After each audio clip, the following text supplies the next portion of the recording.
Você vê uma criança querendo ser adulto e você vê adultos infantilizados. Então, a gente está invertendo. Isso aí vai transformar a sociedade em uma sociedade mais hedonista, mais consumista, mais imediatista, baseada só no prazer. Você vê ali crianças, adolescentes, meio como empresários, falando de sucesso, falando de como vender, falando que escola não é tão importante, o que importa é você vender e tal. Quando a criança ela é exposta a conteúdos adultos, quanto mais ela tem essa exposição, ela pode ter um comportamento mais vulnerável ao abuso, ser mais tolerante.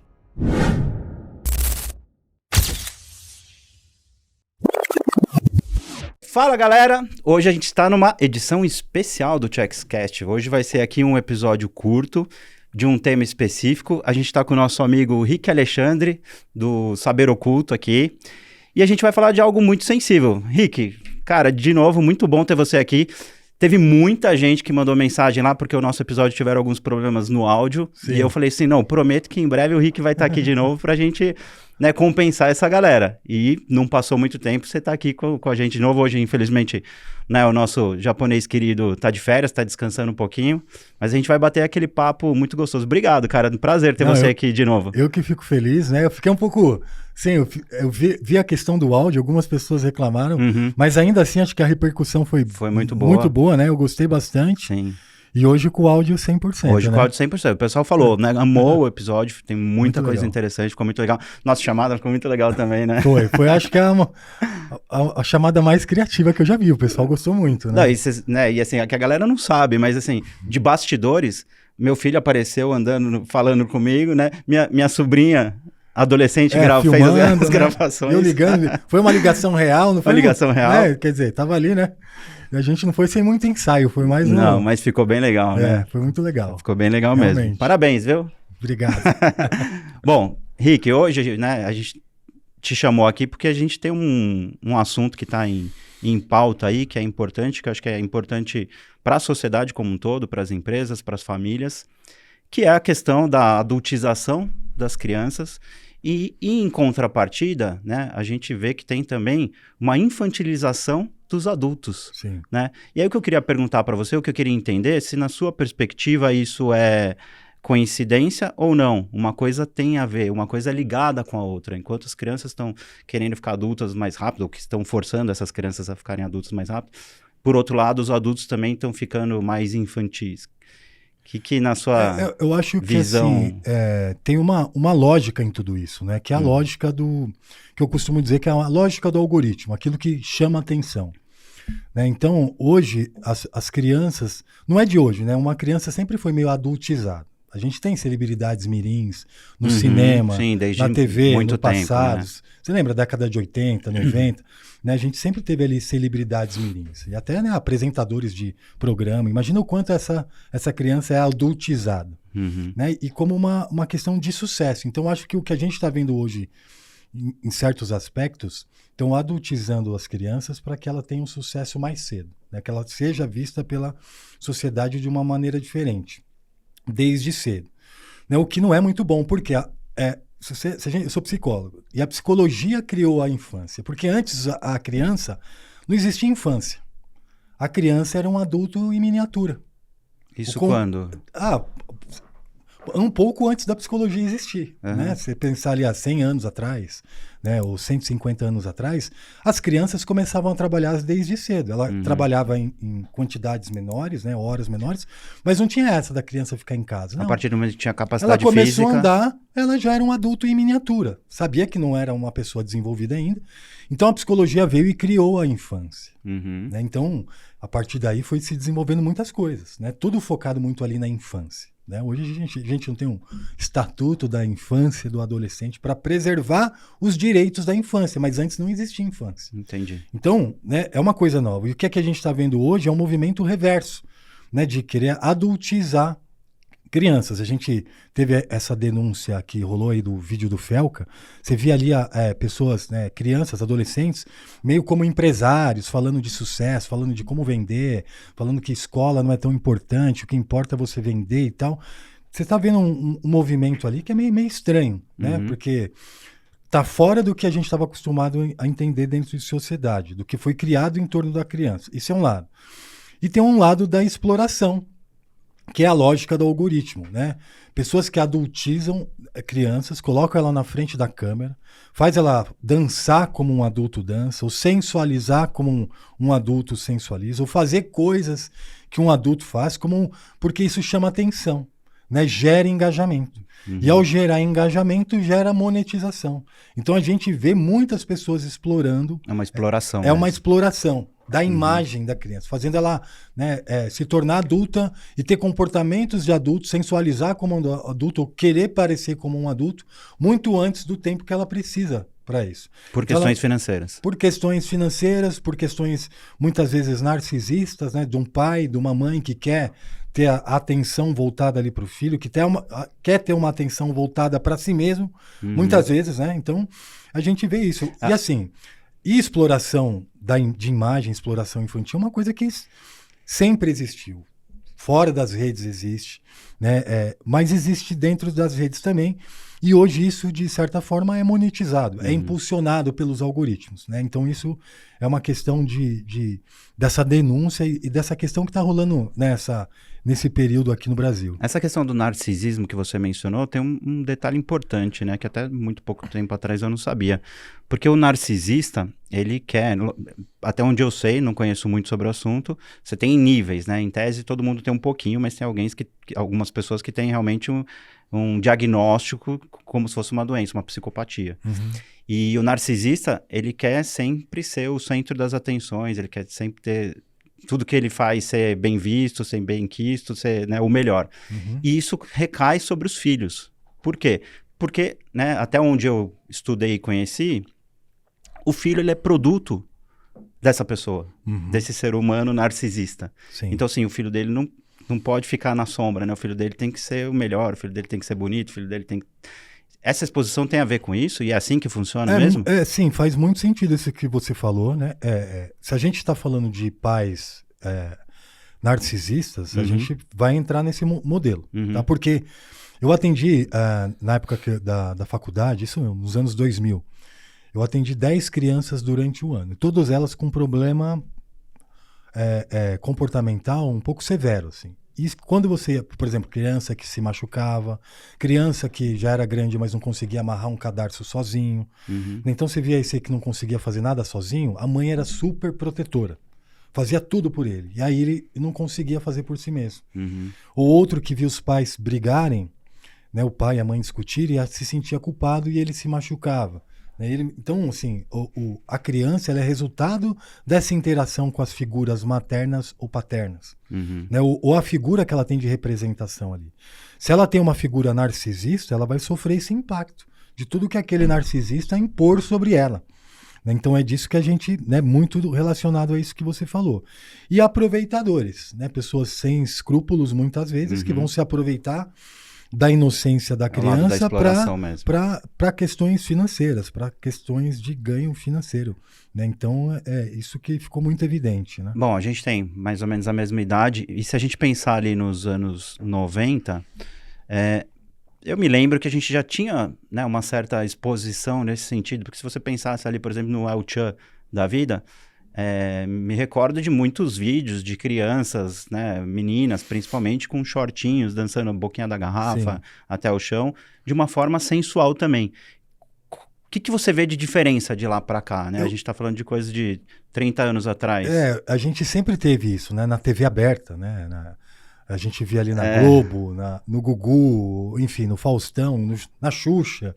A gente tinha aqueles grupos como New Kids, On The Block, Menudos, que a gente via histórias ali umas histórias, né, dos empresários, meio esforçando aqueles adolescentes ou aquelas crianças a serem adultas ou aproveitando-se dela. A gente conviveu um pouco com isso, né, de histórias que eram mais leves, né, de crianças dançando El Chan, que eram sempre aquelas letras ambíguas, né, que tinha duplo sentido e que era engraçado da gente ver as crianças ali naquela... A criança não entendia, a criança não entendia.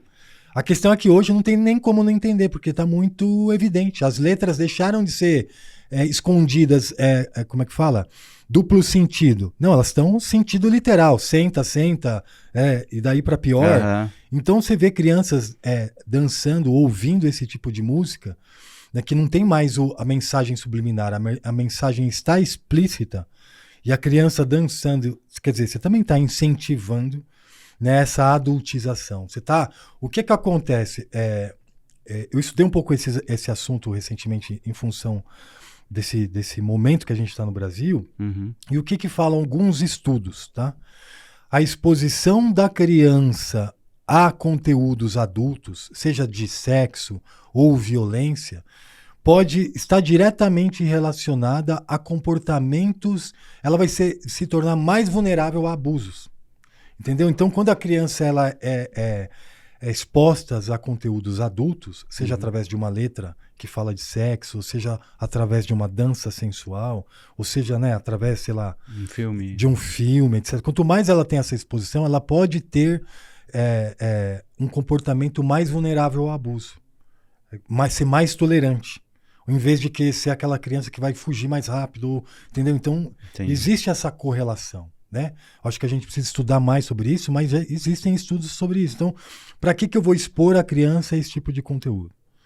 Né? Para que eu vou expor a criança? Então, é isso que a gente tem que discutir como sociedade, né? Que não é um evento isolado que vai determinar isso. Né? Acho que mais coisas que a gente precisa abordar. Infantilidade de adultos, tá? Na sua opinião, você acha que isso é uma fuga emocional, uma carência, um marketing, a pessoa basicamente quer aparecer, ou uma forma realmente de lidar com o estresse? Porque a gente tem visto aí, por exemplo, pessoas, né, adultos usando chupeta, né, criando bebê reborns como se um filho fosse. O que você entende disso? A pessoa, na maioria das vezes, quer realmente aparecer, algum problema? Assim, um adulto, né, um homem crescido, uma mulher adulta, usar chupeta numa situação de estresse é uma coisa que para muitos é chocante, mas para os mais conservadores é uma coisa que não combina, né? Não é muito.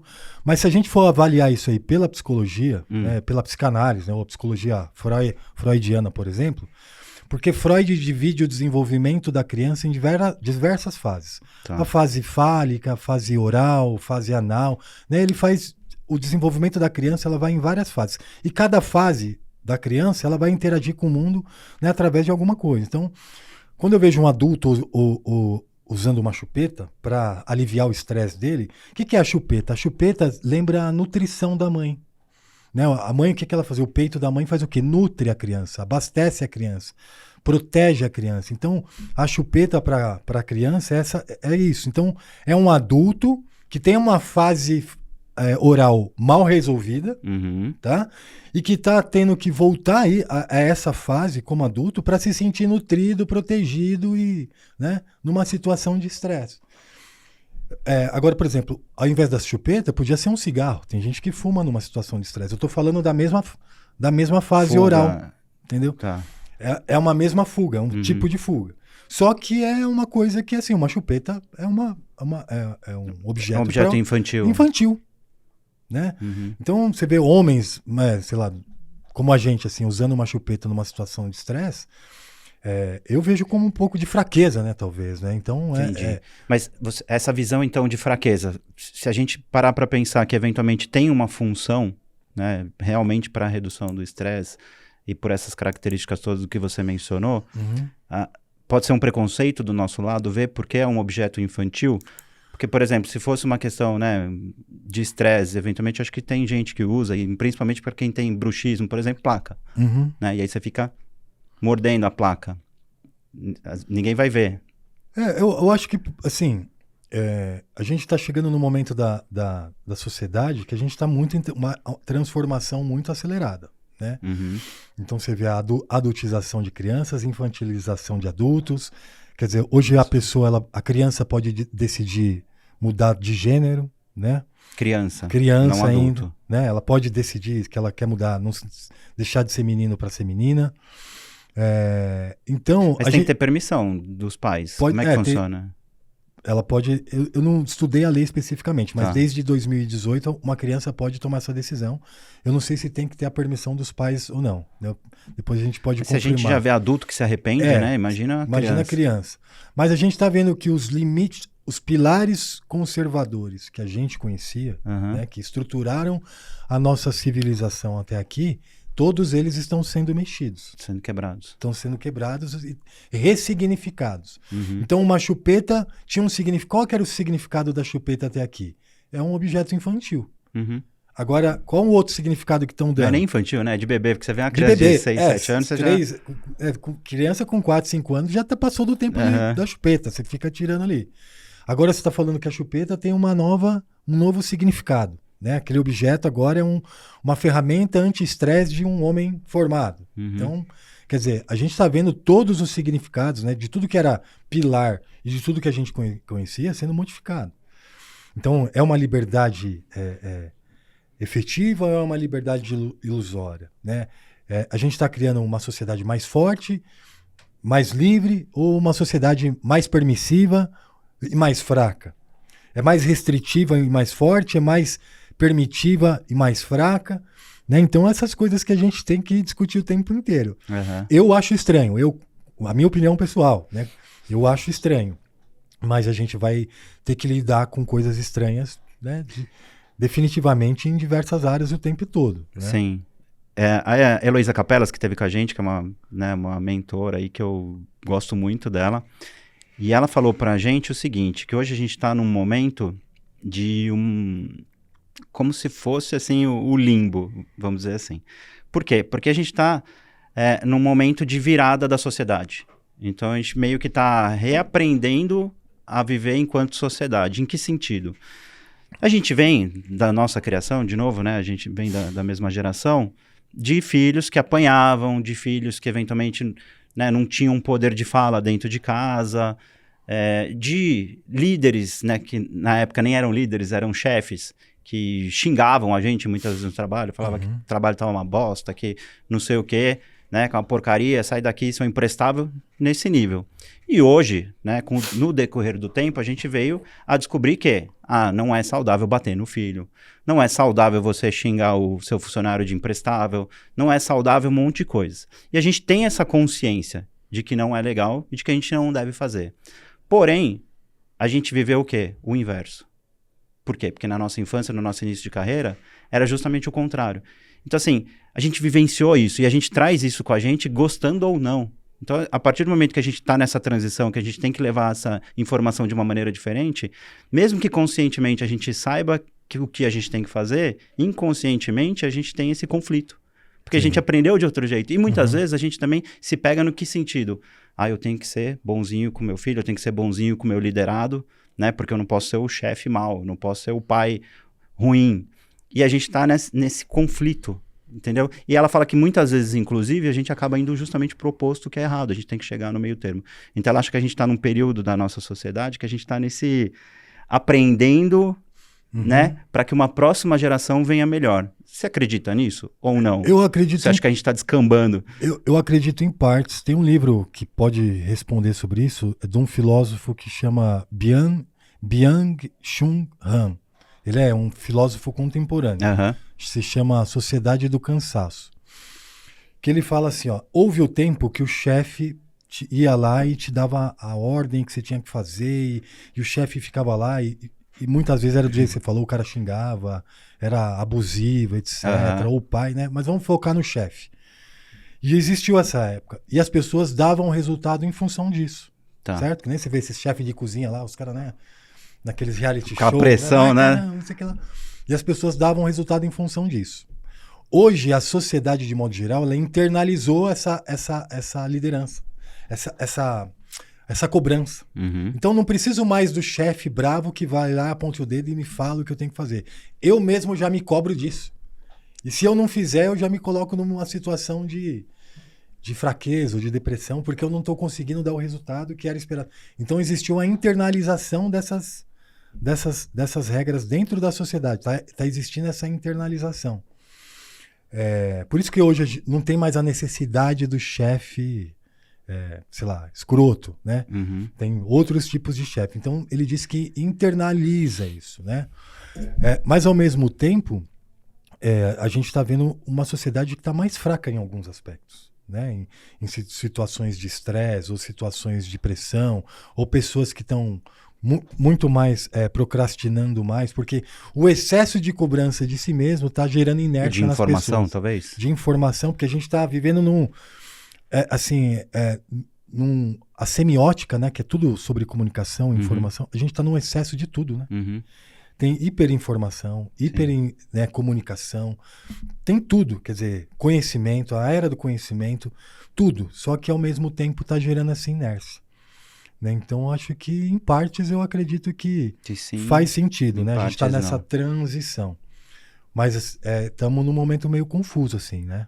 Sim, bastante. Né? E é até por isso que eu entrei nesse mérito, porque né, nós, enquanto também empresários, a gente vivencia isso no dia a dia. No dia a dia, né? Como está o resultado das equipes. Sim, etc. E se você pensar hoje, né? Pô, a gente descobriu, a gente percebeu, e é por isso que veio essa minha pergunta. Eu falei, pô, como é que hoje, que a gente tem uma liderança um pouco mais humanizada, a gente tem tantos casos de burnout, de estresse, que lá atrás, quando o cara chegava e falava que eu era imprestável, não tinha, né? Pois no mínimo curioso, no mínimo né? curioso, quer dizer, a liderança está mais humanizada e as pessoas estão tendo mais burnout. Sim. Você tem mais ferramentas, você tem mais conhecimento, mais informação, mais comunicação, mais tudo, e aí eu tô mais inerte, muitas vezes, em relação ao que fazer.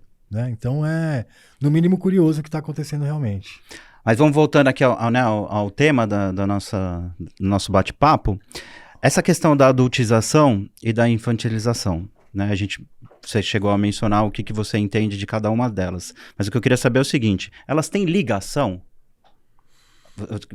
Da seguinte forma, tem a ver, né? A gente está com as crianças se tornando adultas, né, precocemente e os adultos sendo infantilizados? Tem a ver uma com a outra? É a inversão de papéis, né?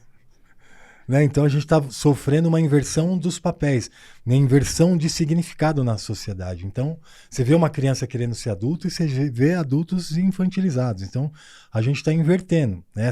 Esse movimento que a gente está falando, todos os pilares, tudo que tem significado dentro da sociedade, ela está sofrendo uma inversão. Eu, como um teórico da conspiração, eu tendo a dizer que isso não é uma coisa orgânica, natural. E sim é uma coisa, um movimento conduzido, né? Há décadas de subversão ideológica. Tá. Né? Então, eu vou falar sobre ideologias, vou falar sobre comportamentos, vou construir narrativas que vão permitir que essa mudança aconteça. Né? Então, a gente foca mais nessas coisas. Então, a gente vai ver, por exemplo, nas músicas, nos filmes, a gente vê uma hipersexualização muitas vezes exagerada. Você vê as músicas de funk, né? Ou você vê como tá isso. Isso é uma coisa que a sociedade deixa acontecer. Mas vou voltar no passado. Você lembra que você mencionou a Xuxa agora há pouco. Você lembra que tem um filme da Xuxa pornográfico com uma criança? Sim, tem. Né? Sempre, a gente tá falando de, também, 30, 40 anos atrás. 30, 40 anos atrás, né? Que no caso dela, por trabalhar com crianças, era no mínimo... no curioso. Mínimo estranho. Né? É curioso, é estranho. A galera nem sabia disso, né? Um monte de gente não lembra. Muito pano pra mãe. Tem gente que não lembra desse filme, né? Mas a maioria sabe existe. Qual o perfil da Xuxa ali, que a gente de vez em quando dá uma cutucada nela ali, né? Apresentando algumas bizarrices, né? Mas é um pouco disso, assim, né? Eu acho que agora a gente está vendo em excesso. Tá. Antes você tinha alguns focos desvios, hoje né? Está assim uma coisa generalizada. E aí eu vou entrar na próxima pergunta. Quais os impactos disso no médio e longo prazo? Psicológicos, culturais? O que você vislumbra? Olha, eu acho que a gente precisa achar um trilho, né, para isso daí. Porque a gente tá dizendo assim, ó, faça o que tu queres porque tudo pode, né? Tem essa música do Raul Seixas, você lembra que ele falava, faça o que tu queres, pois é tudo da lei? Isso aí é uma ideologia que vem dessa ideologia nova era, né? Daquela época ali, década de 70, né? De algumas tradições espiritualizadas, New Age, essa galera, né? Faz o que tudo é permitido. Né? Só que hoje, né, realmente tudo está permitido, né? Pro bem e pro mal. Né? Então a gente assim, tem que tomar cuidado o que isso está acontecendo na cabeça das pessoas. Né? Se um monte de jovens, né, de adolescentes acham normal ter comportamentos de adultos, sexualizados, isso aí vai trazer vai transformar a sociedade em uma sociedade mais hedonista, mais consumista, mais imediatista, baseada só no prazer. do que em valores, do Tá. que em ética, do que em moral. Então, a questão As de tudo redes isso... já trazem isso, né, pra gente. Isso, é o hedonismo. O que é o hedonismo? É o consumo, o prazer imediato, consumo imediato, descarte, né? Consumir, descarto, isso com pessoas também, entendeu? Então a gente transforma, vira uma sociedade muito hedonista.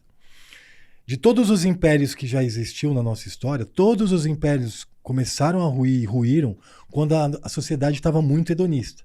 As pessoas estavam sexualizando nas ruas, ou era muito essa questão muito aberta, né? Então, diversos impérios da nossa história, quando começou a eclodir essa questão do hedonismo muito forte na sociedade, esses impérios ruíram. Será que a gente está nesse caminho também? Então, é algo para a gente prestar muita atenção. Então, se torna uma sociedade baseada puramente no princípio de prazer, que não tolera dor, né? Que não tolera muita coisa, que muitas vezes pode ser fraca, né? Então, esse é o ônus, né? E aí você já levantou a bola para eu fazer a última pergunta, né? Como é que a gente lida com isso, né? Enquanto pais, enquanto empregadores, como é que a gente lida, né? Até porque, assim, fatalmente, eventualmente vai acontecer de, mais cedo ou mais tarde, chegar alguém aqui no escritório com uma chupeta na boca, um adulto, né? A gente tem que saber lidar com isso, a gente tem que saber como conversar, como é que a gente lida com isso? Como é que a gente orienta essas pessoas? Eu acho que assim... Que eventualmente, inclusive, podem estar expondo os filhos, sabe? Tem que conversar muito sobre essas coisas, né? Quanto mais a gente conversar, melhor. Eu acho que a sociedade vai ter que falar sobre isso, né? Pensadores contemporâneos que não sejam militantes, né? Vão ter que falar sobre isso. E a gente ter mais debates sobre esses assuntos, porque não vai parar, não vai mudar, né? Então, acho que a gente, assim, conversar, não deixar esses assuntos morrerem. E, do ponto de vista familiar, o pai, a mãe, a família, eles têm que estabelecer aquilo que eles... Até onde eles vão, né? Aquilo que eles concordam ou não entre família, né? E deixar bem claro quais são os valores que você preserva ali. O que vocês prezam. E que aquilo não abre mão. Não tem coisas na empresa que você fala, olha, disso aqui eu não abro mão, né? Dessa qualidade, ou desse serviço, ou desse modo de operar eu não abro mão. Na família também, você tem que ter ali os seus valores fundamentados, né? Daquilo, olha, independente do que está acontecendo no mundo, esses aqui são os nossos valores, e esses vão ser os nossos valores que vão balizar a nossa relação com o mundo, né? Eu acho que isso é um resgate até dos valores, né? Sim. Assim, na família, na empresa, para você discutir isso, né? Quais são os nossos valores. Agora, a gente vai ter que aprender a lidar com muita coisa também. Você acha que hoje a gente terceiriza demais essa responsabilidade? Mais do que no passado? Porque no passado, enfim, os pais, esses... né, gestores eram mais duros, mas eles assumiam a responsabilidade daquilo que acontecia. Hoje eu particularmente vejo uma geração que tem mais dificuldade de assumir essa responsabilidade, sabe? Então, tipo, os pais que passam, a escola que tem que educar, né? Os gestores que, a culpa é dele, a culpa não é minha, sabe? Que fogem um pouco dessa responsabilidade. Eu acho que a gente terceiriza, sim, tanto para a escola, para a educação, e muito para as redes sociais, né? O brasileiro está entre ali o Brasil está entre os 3 países do mundo com mais tempo de tela, né? O brasileiro fica em média 12 horas por dia em frente de tela, seja de computador, né, no trabalho, e do celular ou da televisão, né? Então, no geral, 12 horas. Pensar que dorme 8, né? Em média, o brasileiro fica 8 horas rolando feed. Em média, tá? Então tem gente que fica 18 horas, tem gente que fica muito mais. Então a gente está terceirizando para quê? Para o que está sendo mostrado ali, né? Então eu acho que tem uma grande parcela de... Por exemplo, se a gente pegar a questão da adultização de criança, você vai ver centenas ou milhares de canais que tem lá adultização de criança. Então, se todo mundo está fazendo, eu também vou fazer. E aí o algoritmo me força a ver aquilo. E recompensa, porque o algoritmo é estímulo-resposta, é pura psicologia pura, Skinner, né? Se a pessoa fez uma coisa que as outras gostaram, ele é recompensado. E vice-versa. E vai estimulando, né? Cada vez mais. Vai estimulando mais. Então, a lógica do algoritmo aqui também promove esse tipo de coisa. Não estou dizendo que se não tiver o algoritmo, não tiver a monetização, isso vai deixar de existir. Porque sempre existiu, né? A exploração infantil, a adultização das crianças. Então é uma coisa muito mais estrutural do que uma coisa só no ambiente online, né? Mas eu acho que a gente tem que deixar de terceirizar, né? E falar mais sobre esses assuntos, né? Entender quanto tempo a gente está terceirizando a nossa atenção às redes sociais, por exemplo. Entendeu? Entendi. Especificamente sobre essa exposição recente aí, acho que dessa semana, do Felca, o que você entendeu disso? Olha, eu inicialmente, eu achei que foi uma coisa muito legítima que ele tinha feito, né? Eu inicialmente, mas eu comecei a ver um movimento depois da mídia mainstream por trás disso, comecei a ver um movimento politizado por trás disso. Eu não sei se esse movimento efetivamente sequestrou, né? Eu sei que ele, né, e apareceu ele e a assessora dele tinham comportamentos que não condiziam exatamente com o que ele levantou de bandeira, assim, né? Tinham lá, eram a favor de classificar a como um transtorno, não como uma doença, que de fato, né, quando se trata de diagnóstico clínico é um transtorno, mas isso não é uma questão de opinião pública. Então, quando você vê eles fazendo ativismo em relação a isso, é um pouco preocupante, porque a adultização, essa questão específica da exploração, não é uma questão de opinião, não, né? É questão de crime, né? Então, então tinha lá algumas coisas da assessora dele, né, que postava lá que era a favor de não ser crime.